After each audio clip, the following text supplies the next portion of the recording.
Berkshire Hathaway has just concluded its annual shareholder meeting, hosted by the one and only chairman and arguably the world's greatest investor, Warren Buffett. Investors from all around the world eagerly awaited Buffett's insights, investment approaches, and current decisions for the future, making it a highly anticipated annual event. Are you curious about Warren Buffett's investment wisdom? Do you want to know why he sold Taiwan semiconductors and why he invested in China rather than the United States? You're in the right place. Just sit back, relax, and we'll take a look at the major highlights from this year's summit. Before we get into the big updates from Berkshire Hathaway's annual shareholder meeting, if you like our cutting-edge investment content curated by professionals with decades of entrepreneurial and investing experience, consider subscribing to our channel and join in on our alerts so you never miss our new content. Observation of Apple being 38.9% of Berkshire Hathaway's portfolio. People observe that Apple is now around 35% of Berkshire Hathaway's portfolio. But Warren Buffett was able to clarify this during the shareholder meeting. The railroad, oil sector, Bank of America, and candies are all part of the Berkshire Hathaway portfolio. Warren made it clear that the criteria for Apple are different from the criteria of other businesses that the company owns. It just so happens to be a better business than any they own, and for that reason, they've invested so much into it, but haven't received more money than they have in the railroad. The railroad is a highly successful industry, but only slightly close to Apple's level of success. They believe diversification of portfolio is not a good idea. When it comes to investing, Warren Buffett believes that concentrating your investments on your best performers can yield significant returns. This technique requires concentrating more of your portfolio's assets on a small number of investments in which you have a high degree of confidence. This strategy's proponents believe that by putting more money into your best performers, you may be able to earn outsized returns if those investments work out successfully.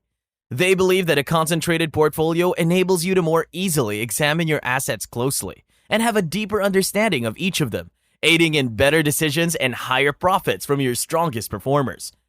If you possess a thorough understanding of a company's competitive advantage, if they have repeat and recurring customers, if they're growing in their potential for long-term growth, it might be very reasonable to consider allocating a greater portion of your assets toward making an investment or increasing your investment. Why Warren sold Taiwan Semiconductor. In the third quarter of 2022, Berkshire Hathaway invested $4.1 billion in Taiwan Semiconductor. It wasn't the size of the buy that was unusual for Buffett. Rather, it was the sharp sale of approximately 90% of the position in the fourth quarter 2022, which took place only a few months later.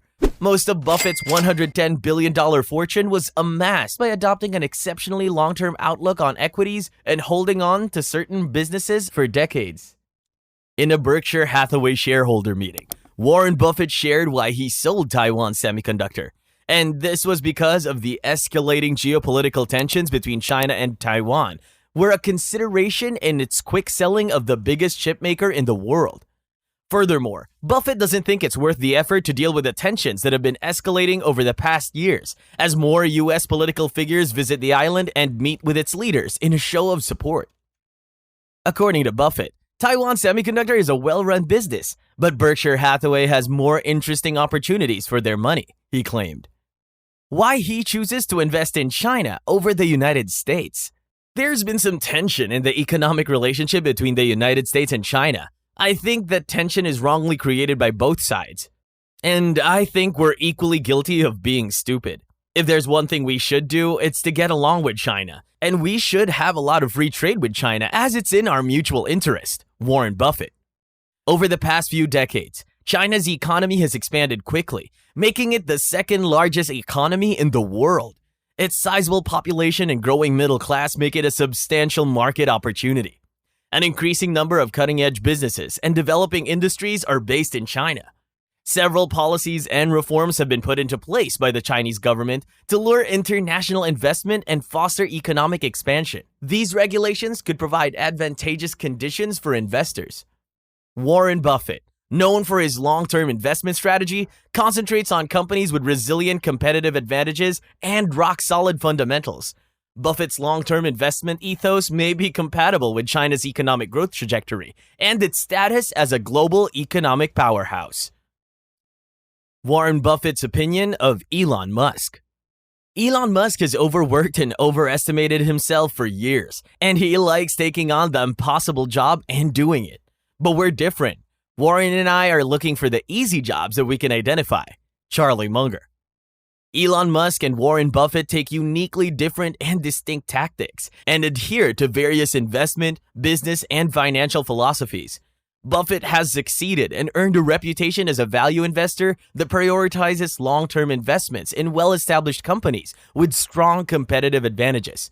The disruptive and ambitious endeavors of Musk, on the other hand, are particularly well known in the areas of electric automobiles and space exploration. Buffett has previously stated some concern over the valuation of some technology companies, such as Tesla, and claimed that he's unfamiliar with the electric vehicle market. His investment choices have typically favored more conventional businesses and industries that he is well versed in. According to Warren Buffett's remarks, it's clear that Elon and Warren have no dispute at all, and that Warren has a great deal of respect for Elon. Warren simply conducts his business extremely differently than Elon does. There you have it, folks, the most significant updates from the 2023 Berkshire Hathaway shareholders meeting. Thanks for watching. Tell us what you think about Warren Buffett or Berkshire Hathaway by leaving a comment in the comment section below. If you like our cutting-edge investment content curated by professionals with decades of investing and entrepreneurial experience, remember to like the video, subscribe to our channel, and join in on our alerts so you never miss our new content. Oh, and check out our other popular video on